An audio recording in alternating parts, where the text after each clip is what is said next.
Let's get reaction to the just-released Fox polls and some other issues. House Speaker Paul Ryan joins us tonight, live from Charleston, South Carolina, where he will moderate tomorrow's candidate forum for the Jack Kemp Foundation. Speaker Ryan, thanks for being here. You bet. Nice. Thanks for having me, Brett. Well, let's start with your event down there in South Carolina. You will have a number of presidential candidates, 7 of them actually, showing up there to talk about poverty. What is the goal of this session, and what is Republican point of view on fighting poverty? Well, my friend Senator Tim Scott from South Carolina and I are, along with the Jack Kemp Foundation, hosting this summit on expanding opportunity. And what we want to show is that as conservatives, we have fantastic principles that are foundational to our country that need to be applied to the issue of poverty, so that we can show that we have better ideas, better reforms than the status quo for fighting poverty, for breaking the cycle of poverty and getting people out of poverty and restoring upward mobility in America, getting everybody access to the American idea and the American dream. We as conservatives have a lot to offer. I think if you apply our principles to this problem of persistent poverty in America, which has gotten worse under the Obama economic doctrine, that we can have a renaissance, that we can really, truly help lift people out of poverty.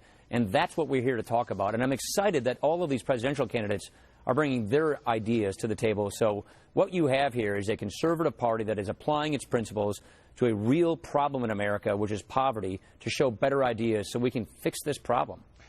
Mr. Speaker, your previous budget came under attack from the left, saying it was brutal for the poor.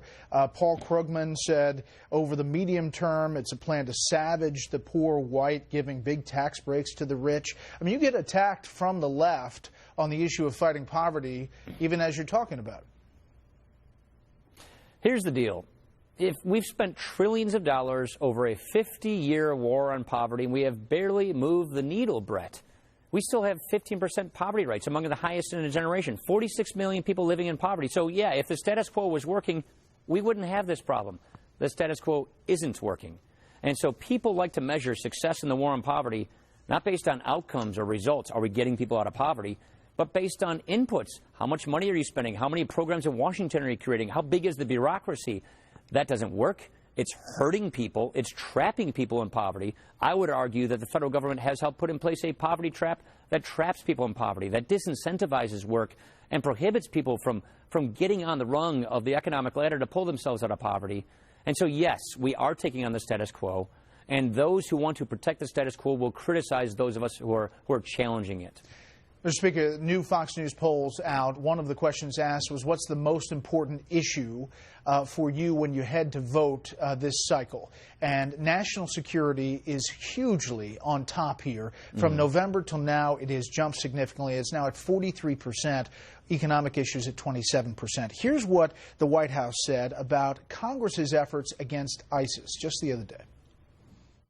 If he feels so strongly about countering ISIL, and making sure that Americans are not put at risk by ISIL terrorists, then he should actually fulfill his basic responsibility, and the leaders in his party in Congress should fulfill their collective basic responsibility to do something about it. Talking there directly to you about passing some kind of piece of legislation. What about that? Well, look, try the defense law we just passed, reauthorizing the Defense Department, the defense, we call it the NDAA, which says we have to have a plan for combating ISIS. I think what he's trying to do is pass the buck on the fact that the president does not have a plan to defeat ISIS. We passed a law requiring such a plan to defeat ISIS. We equipped the military. We fixed the problems from the president's budget with respect to the military so that we can take the fight to the terrorists over there. Oh, and by the way, we passed our Syria refugee bill, which is now going over the Senate. We also passed a law plugging the holes in the visa waiver program, because we have terrorists trying to infiltrate the immigration system to get into this country, and we have homegrown jihadists. These are the issues that we think the president should be paying attention to, instead of trying to frustrate the Second Amendment rights of law-abiding citizens.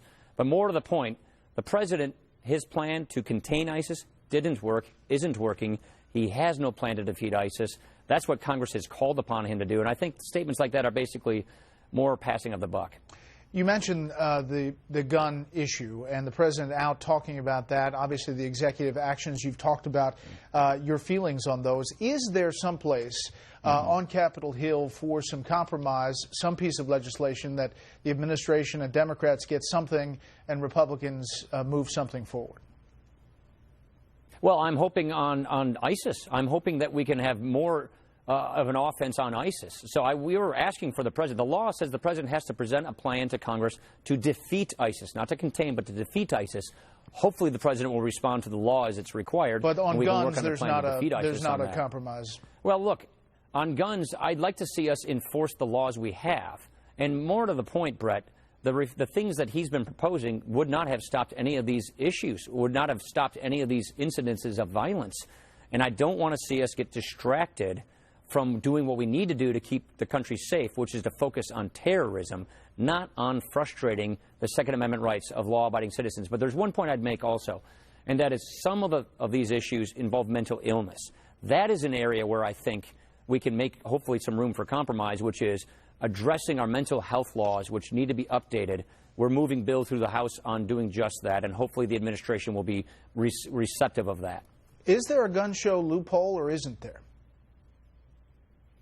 No, because if you sell guns, if you are in the business of selling guns, the law already requires that you have an FFL, which is a federal firearms license. Even if you sell it at a gun show, look, I go to a lot of dinners. I go to Ducks Unlimited dinners, NRA dinners. That's really big where I come from in our district. If you sell a gun there, if you even auction a gun, you go through a NICS, a background check. So the point is, the law already requires that if you're in the business of buying and selling guns, you have to have a license. And if you do that, you have to run people through the background check no matter where or how you sell guns. Enforce that law. When you talked back in 2013 about closing loopholes, were you mistaken, or was it an evolution on this issue? No, I was not talking about people with FFLs, which is what you and I were just now talking about. I was talking about if there's a problem with the instant check system, if there's a gap in our instant check system, let's plug those gaps. That's not what the president's talking about right now. Okay, I want to talk to you about problems within your own party, concerns that Republican leadership has left the base of the party. You have Franklin Graham out there saying, shame on the Republicans and the Democrats for passing such a wasteful spending bill, referring to the omnibus. After all the appalling facts revealed this year about Planned Parenthood, our representatives in Washington had a chance to put a stop to this, but they didn't. It's an example why I've resigned from the Republican Party, declared myself independent. I have no hope in the Republican Party, the Democratic Party, or the Tea Party to do what's best for America. That's Franklin Graham just a few weeks ago. Donald Trump's hitting you on the trail for that bill as well. What's your response? Well, I actually spoke with Franklin after that, with Dr. Graham, and I think that a lot of people did not understand what we were actually doing on Planned Parenthood and Obamacare, which was we knew that if we went the route through appropriations, which is not where Planned Parenthood gets most of its money. It gets its money through entitlement spending, which is not in appropriations. We knew if we went that route, we wouldn't even get through a filibuster in the Senate. We couldn't even get a bill on the president's desk. So what did we do, Brett? We used the one tool we have once a year called reconciliation to get around a filibuster, to get a bill on the president's desk, which is what we sent him today. So this is the farthest we've ever gone with Obamacare legislation or Planned Parenthood legislation. So we sent a bill today to the president, actually last night to the president, defunding Planned Parenthood and repealing Obamacare, and we got it on his desk. It's the first time in 5 years we've been able to do that. Why? Because we had a better, smarter strategy to get around the filibuster in the Senate. And so what we've now proven is that we don't need 60 votes in the Senate anymore to go after Obamacare, to defund Planned Parenthood, which should be defunded. We have found out how to get around that. What we need is a new president. But if we get a Republican president, what we have now proven and demonstrated in Congress is that we can get this done. Yeah. That's a victory. That's a success. You have to concede. And I don't think a lot of leaders, I don't think a lot of people knew we were doing that.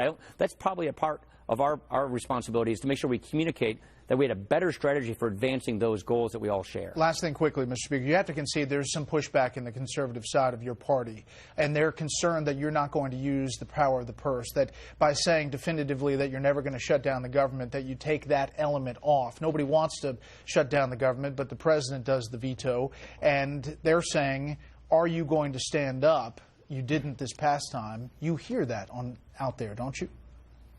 Yeah, well, the funding bill was passed on the spending levels when John Boehner was Speaker. So this omnibus didn't change spending levels. It just was deciding the composition of spending. That bill was passed before, but without getting all into these gory details, here's the point I would say, Brett. We need to be smart on how we fight executive abuse, and there are many ways of doing it, whether it's through the courts, whether it's through Congress and oversight and the executive and the power of the purse. We're going to exercise all of those options. But also, we have to be a very good opposition party, but a proposition party. And that's what 2016 is going to be about.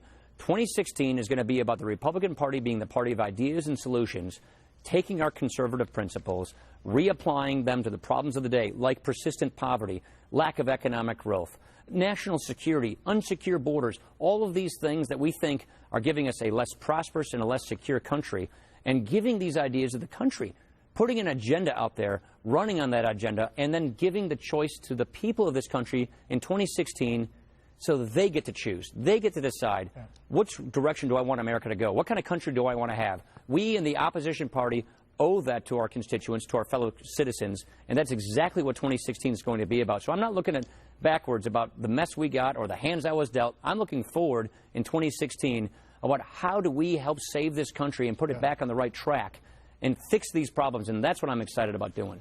I'm not going to pin you down on a candidate, and I'm not going to pin you down on the Packers-Redskins game either. So you got off easy. Mr. Speaker, thanks for the time.